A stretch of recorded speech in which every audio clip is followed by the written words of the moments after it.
اعوذ باللہ من الشیطان الرجیم بسم اللہ الرحمن الرحیم کتب علیکم الصیام کما کتب علی الذین قبلکم لعلکم تتقون۔ سب سے پہلے ہم تمام مومنین کی خدمت میں ماہ مبارک رمضان کی آمد پر مبارکباد پیش کرتے ہیں اور امید کرتے ہیں کہ یہ ماہ خدا جو آپ کے سامنے ایک انمول موتی بن کے آیا ہے، اس میں خداوند عالم کو راضی کرنے کی کوشش کریں گے،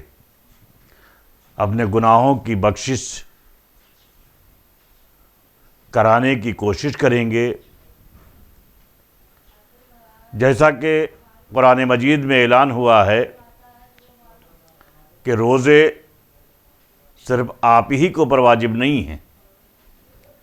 بلکہ اس سے پہلے کے بھی لوگوں پر روزے واجب تھے، گزشتہ امتوں پر بھی روزے اسی طریقے سے واجب تھے جس طریقے سے آج ہمارے اوپر واجب اور لازم ہیں اور فرض ہیں۔ ظاہر ہے کہ اگر پہلے کے مقابلے میں روزے دیکھا جائیں تو اس میں پہلے کے روزے میں بات کرنا بھی ہمارے لیے جائز نہیں تھا، اپنے بیوی کے قریب جانا بھی ماہ رمضان مبارک میں، چاہے وہ دن ہو چاہے وہ رات ہو، جانا بھی ناجائز تھا، لیکن خداوند عالم نے تخفیف کی۔ یہ انبیاء کی دعاؤں اور التجا کے نتیجے میں، اور آج ہمارے اوپر روزہ جو واجب ہے وہ صبح صادق سے لے کے غروب آفتاب تک ہمارے اوپر لازم ہے، واجب ہے کہ ہم کچھ چیزوں کی پابندیاں کریں، جیسا کہ اس آیت میں ہے کہ لعلکم تتقون۔ روزہ کیوں واجب کیا گیا ہے؟ اس کا فلسفہ اور فائدہ کیا ہے؟ قرآن کریم نے اسے 2 لفظوں میں بیان کیا ہے۔ وہ 2 لفظ کون سے ہیں؟ لعلکم تتقون، شاید تم متقی بن جاؤ، یعنی روزے کا سب سے بڑا فائدہ یہ ہے کہ معصیت خدا سے دوری اور تقرب خدا کی قربت، خدا سے قریب ہونا، اس میں آیت میں بیان کیا گیا ہے کہ تاکہ تم متقی بن جاؤ، یعنی خدا کے قریب ہو جاؤ۔ یعنی قرآن یہ کہہ رہا ہے کہ ابھی تک انسان صرف منزل ایمان تک کے محدود ہے، منزل ایمان میں ہی قدم رکھا ہے، اب منزل تقوی کی طرف قدم بڑھانے کی ضرورت ہے۔ تقوی ظاہر ہے کہ میں آگے بیان کروں گا کہ تقوی ہے کیا چیز، اور ایک طویل اور عظیم راستہ ہے یہ تقوی، ایک طویل اور عظیم راستہ ہے، لہذا اس راستے کے لیے زاد راہ بھی جب طویل راستہ ہے تو ظاہر ہے کہ زاد راہ بھی ہمارے لیے بہتر ہونا چاہیے۔ ہمارے لیے راستہ، ہم جب سفر کرتے ہیں تو ہم ہر آرائش کا خیال رکھتے ہیں، ظاہر ہے کہ اگر ٹرین سے ہے تو اس میں بھی اے سی وغیرہ کا خیال رکھتے ہیں، اور اگر یعنی بس ہے تو ہم چاہتے یہ ہیں کہ جو ہے کہ اگر شدت کی گرمی پڑ رہی ہے تو اس میں بھی خیال رہے، وغیرہ وغیرہ، کھانے پینے کا انتظام، اس طریقے سے سفر کے لیے ہم آرائشیں کرتے ہیں۔ تو اس طویل راستے کے لیے جو ہے جو یہ طے کرنا ہے، تو ظاہر ہے کہ اس کے لیے بھی ہمیں زاد راہ چاہیے، اس لیے کہ مرنے کے بعد کی زندگی بہت ہی ہولناک اور بھیانک ہے۔ زندگی میں انسان جب اس دنیا میں پیدا ہوا تو اللہ نے اس کے ہاتھ میں سارے اختیارات دے دیے کہ پاور آف اتھارٹی آپ کے پاس ہے، یہ سمجھ لینا کہ ہماری بارگاہ میں واپس آنا ہے اور ہر سوال کا جواب تمہیں دینا ہے، اور سارے آرائشیں بتا دی ہیں کہ اس راستے کے کہ دیکھو اگر جو ہے تم دنیا میں اس طریقے سے کرو گے، اس طریقے سے عبادات کرو گے، اس طریقے سے متقی بننے کی کوشش کرو گے، متقی بنو گے، تو ظاہر سی بات ہے کہ جو ہے تمہارے لیے یہ راستہ آسان ہے۔ جو یہ طویل راستہ ہے، یہ طویل راستہ کون سا ہے؟ مرنے سے لے کے اور قیامت تک کے۔ ظاہر ہے کہ قبر میں رہنا ہے، تو ہر امام نے ہم کو جو ہے ہمارے ضمانت لی ہے ہماری جنت کی، لیکن امام نے یہ فرمایا ہے کہ عالم برزخ کا زمانہ تمہارے ہاتھ میں ہے۔ اگر ہم محب ہیں امام کے تو ظاہر ہے کہ ہمارے لیے یہ منزلیں آسان ہیں، یہ راستہ آسان ہے۔ جو مرنے کے بعد قبر سے لے کے اور جو ہے قیامت تک کے جو ہے یہ ہمارے لیے آسان ہوگا، اور اگر ہم نے معصیت کی تو ظاہر ہے کہ ہمارا یہ راستہ ہمارے لیے ہولناک اور تابناک ہے۔ جس راستہ قیامت کے دن تک، مرنے سے لے کے قیامت کے دن تک کے ہمارے لیے چاہیے کہ جو ہے کہ ہم متقی بنیں، اور ہمارے لیے جو وہ فرائض جو خداوند عالم نے واجب اور لازم قرار دیے گئے ہیں ہم اس کا اتباع کریں۔ ظاہر ہے کہ جب زاد راہ اچھا ہوگا،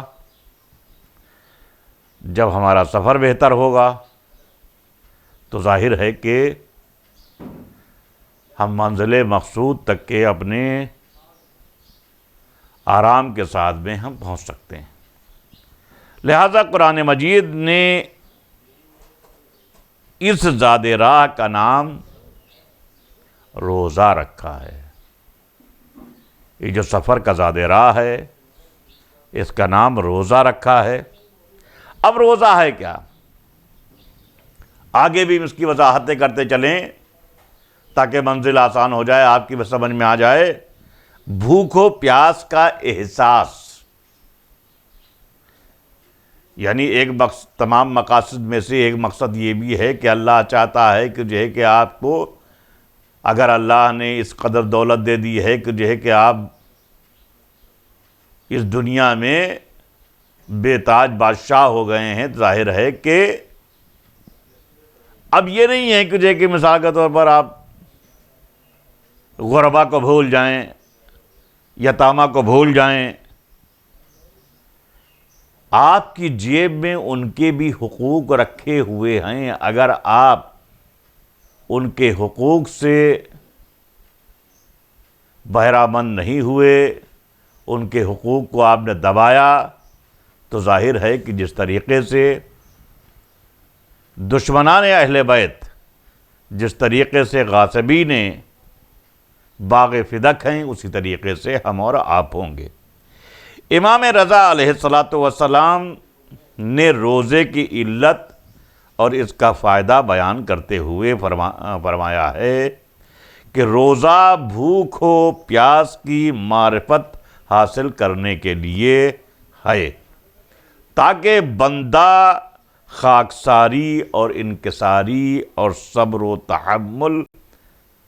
کر کے مستحق ثواب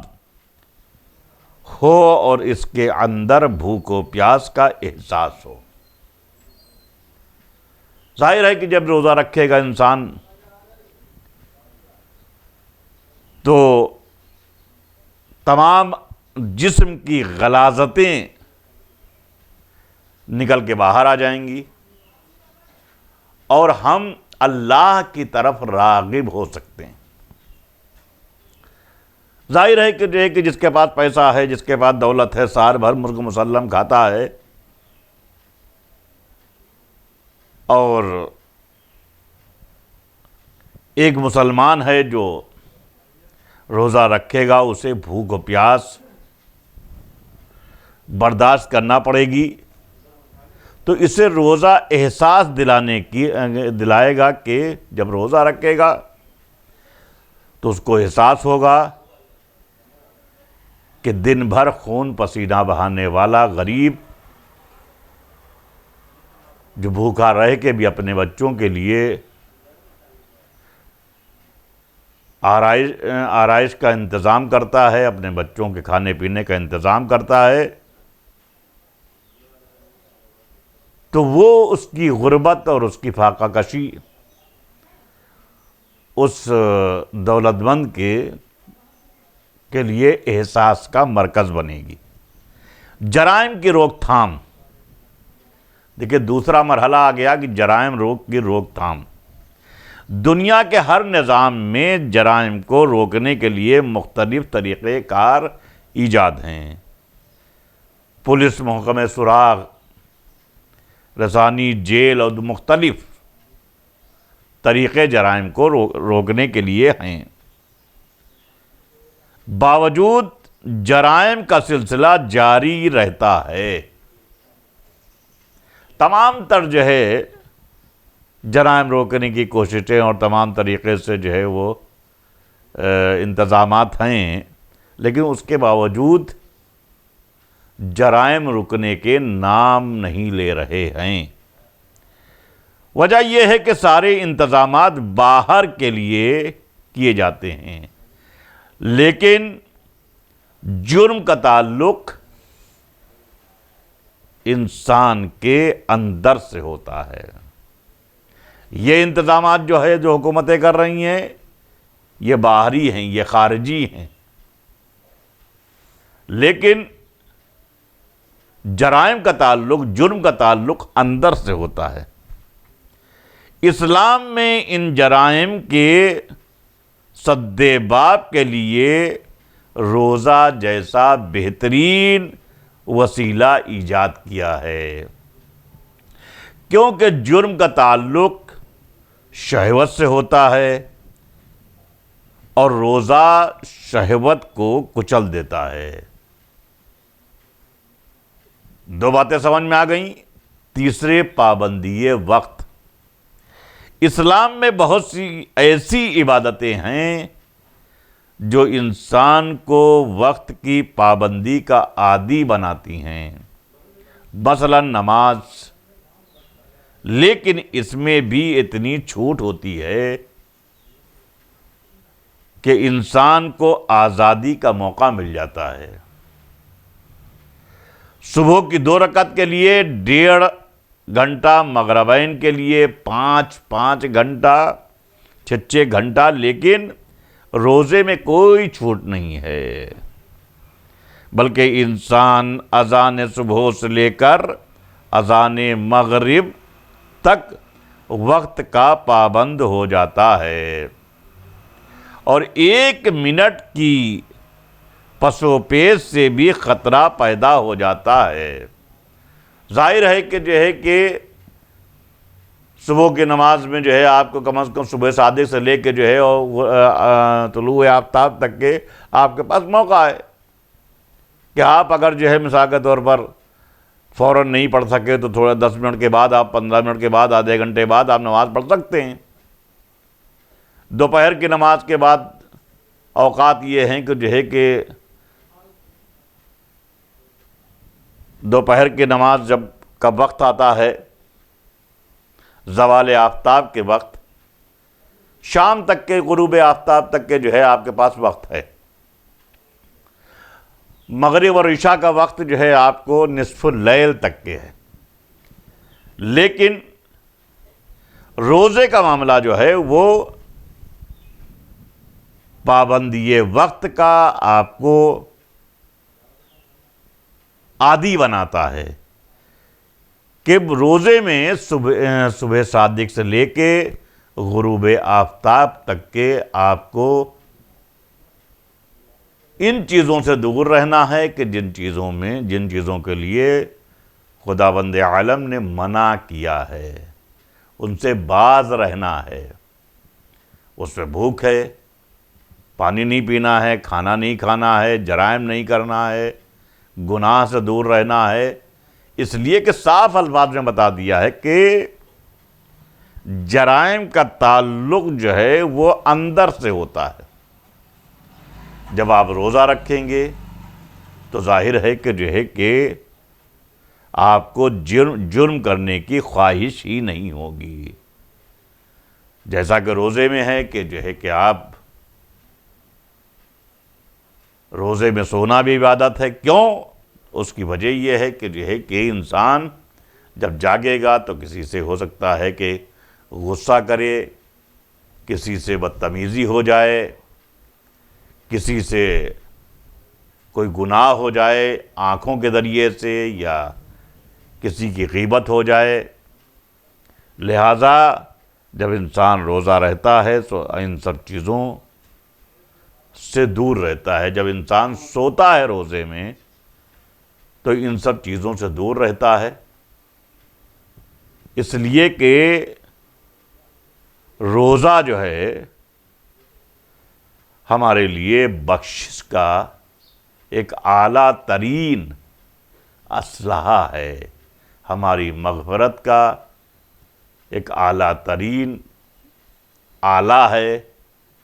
کہ جس کو ہم اپنی بخشش کے لیے ماہ رمضان میں رکھیں اور بارگاہ خداوند عالم میں ہم توبہ کریں، تاکہ جو ہے اس مہینے میں، جس مہینے میں ہم اللہ کے مہمان ہیں، خداوند عالم ہمیں معاف کر سکے۔ وآخر دعوانا ان الحمد للہ رب العالمین۔